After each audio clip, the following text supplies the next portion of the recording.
How to log in Fidelity investment account. Welcome and let's get right into this easy tutorial. In order to log in into your Fidelity account, search for Fidelity Login. Tap on Login to Fidelity.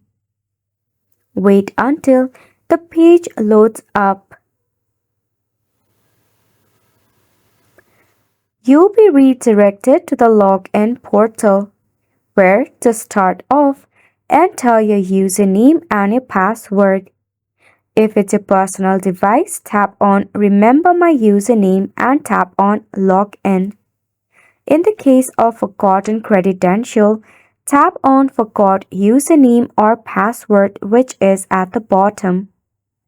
It will redirect you to a new web page.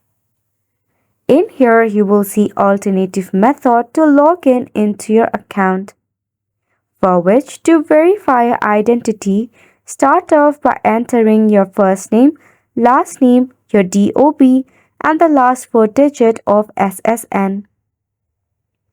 If you do not have any of this information and you have a tax ID number, click on the bottom option and follow the prompt given. By this way, you'll be able to log in into your Fidelity investment account. And it's a wrap for the video as well. Thank you so much for tuning in.